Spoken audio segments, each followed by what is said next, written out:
Oke, di kesempatan kali ini gue bakal coba bahas kira-kira worth it apa sih si Samsung ini dibandingkan si iPhone di harga yang sama. By the way, gue udah pernah bikin video ya, tapi nggak sedetail di video kali ini. Gue bakal bahas sesuai experience gue make dan perlu dicatat ya, perlu dicatat.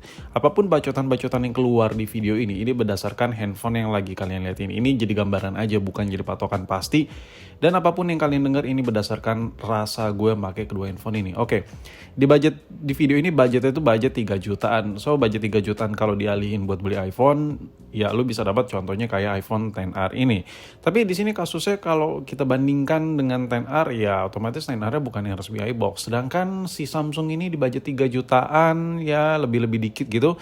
Lu dapat sebuah Samsung S21 FE yang of course ini resmi Indonesia, Sen punya. Nah, jadi kesimpulannya poin pertamanya di budget 3 jutaan, lu bisa dapat spek yang lebih tinggi di Android, tapi dengan yang resmi juga boy. Sedangkan di iPhone, ya lu bisa dapat sebuah XR dengan inter-interan kayak gini. Kalau yang resmi harganya 4 juta, 5 juta yang udah beda kasta dengan si Samsung S21 FE. Kenapa nggak iPhone di bawah ini bang yang resmi juga?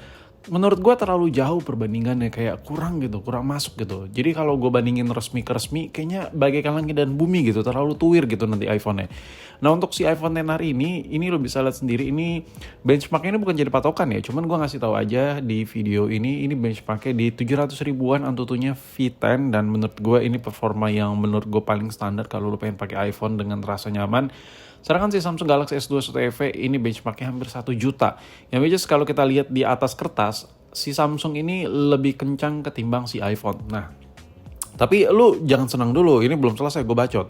Jadi poinnya udah dapat ya, ada 2 poin nih. Si Samsung ini lu dapat resmi dengan harga mirip-mirip dengan XR, dan lu dapat internal storage yang gede ya dengan harga yang sama dengan XR, dan lu dapat performa yang lebih kenceng kalau kita lihat di atas kertas. Lalu kenyataannya kalau kita pakai di tahun 2025, perbandingan budget-budget sama-sama di 3 jutaan mending Samsung atau iPhone, kira-kira sejauh mana bedanya? Mengingat tadi di atas kertas performanya lebih cakep si Samsung punya bang. Nah jadi gini, kalau pada kenyataannya in real life, gue lebih suka iPhone ketimbang Samsung untuk pemakaian daily ya. Ada beberapa poin yang bisa gue sebutin di video ini.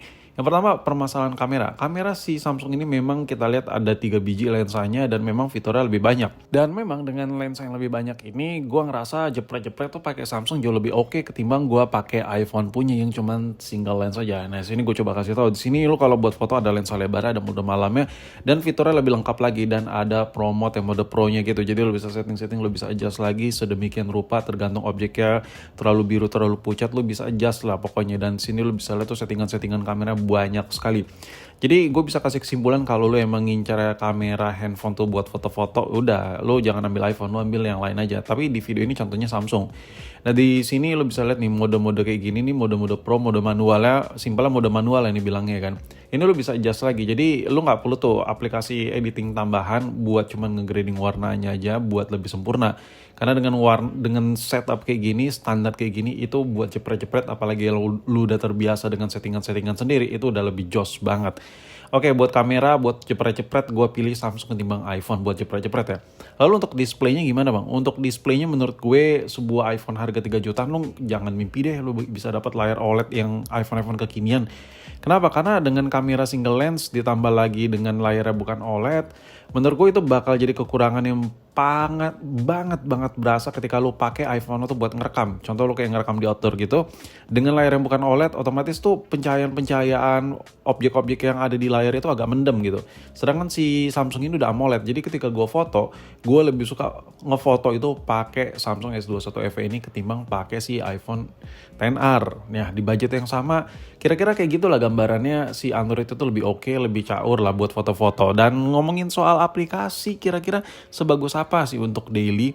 Sebenarnya gini, kalau buat daily, nah ini sebenarnya balik lagi sesuai kebutuhan ya. Jujur sejujur-jujurnya untuk pemakaian daily gue lebih cenderung ke iPhone boy. Gue lebih cenderung ke iPhone. Abang tadi kan skor Antutunya si Samsung ini kan hampir 1 juta benchmark ya. Lalu si iPhone cuma 700 ribuan. Kenapa enteng banget muncung kau bang bilang si iPhone tuh lebih jos gitu. Jadi gini, lu harus lihat dulu secara luas ya. Lu jangan lihat hanya performa Antutu dan Antutu. Nah di sini gue kasih tahu ya, iPhone itu nggak serame Android punya. Jadi kalau kayak lu jalanin aplikasi A misalnya, aplikasi A di iPhone itu udah jauh lebih kompatibel lagi. Nah itu poin simpelnya aja seperti itu cuy. Dan kalaupun performanya bagus, tapi appsnya kurang kompatibel, ya kan, banyak bug sana sini, ya otomatis tetap kurang lancar. Dan itu yang terjadi di Android juga.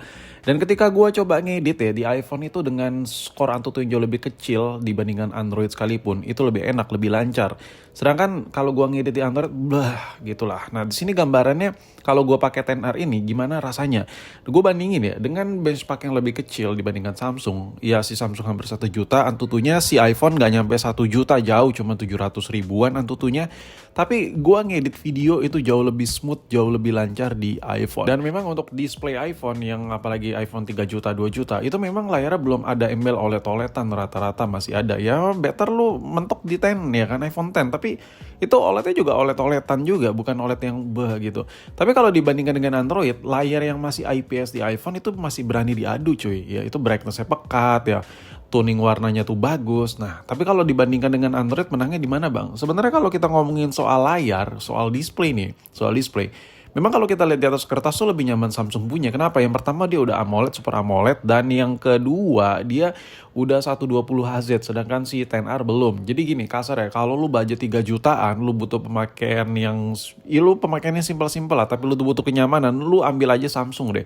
Ambil aja Samsung. Ini hanya displaynya aja gue bahas. Dengan display nyaman, baterai yang lebih besar, ya skor Antutu lumayan tinggi. Kalau menurut gue dipakai daily yang ringan-ringan bakal lebih enak, bakal lebih caur, lu bakal lebih cincai pakai Android deh daripada pakai si iPhone di harga 3 jutaan. Cuman seperti biasa lah, gue udah sering bilang kalau lu udah terbiasa pakai iPhone, mau kayak gimana pun gue kasih tahu kelebihan-kelebihan sebuah Android, ya lu bakal tetap lebih worth it pakai iPhone ketimbang pakai Android. Tapi di sini gue pengen nonjolin sisi spek-speknya aja ya, yang gue rasain berdasarkan base experience gue pakai hampir 1 bulan si S21 FE ini dengan sebuah XR gitu. Jadi lu nggak bisa bantah secara ugal-ugalan ya, karena memang ini berdasarkan base experience gue. Intinya gini poinnya, yang gue suka dari Samsung adalah ketika ini hanya gambaran aja, lu bisa mungkin pilih dari si Poco atau si Vivo. Intinya gini, kalau lu butuh kenyamanan buat nonton video, lu suka scrolling social media bla bla kayak gitu-gitulah. Intinya lu kemana-mana buat natap sebuah layar ya, lu ambil Android.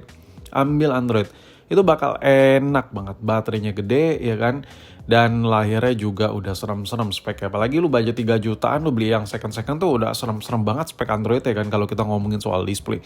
Dan bentuknya juga lebih modern look lah ketimbang lu beli iPhone harga 3 jutaan. Gue kasih tau ke lu ya, iPhone harga 3 jutaan itu lu gak ada yang bisa lu incar, mulai dari look ya, prestisnya ya, lu mau dibikin norak-norak, oh iya anjir gue bocah tajir gitu. Ya kalau yang lu pegang iPhone 3 jutaan mau dikata apa sama orang ya kan, kalau lu buat gengsi gitu.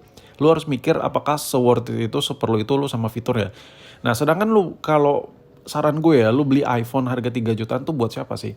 Kalau lu emang kayak sosial media lu tuh hidup, dan lu hidup tuh dari sosial media, lu ngedit video ya kan, terus lu ngegame tipis-tipis, lu butuh kameranya, dan memang budget lu memang mepet di 3 jutaan, gue lebih nyaranin lu ambil iPhone ketimbang Android. Tapi kalau buat user-user biasa mending Android lah, lebih awet lah. Ya gitulah intinya, inti dari video ini.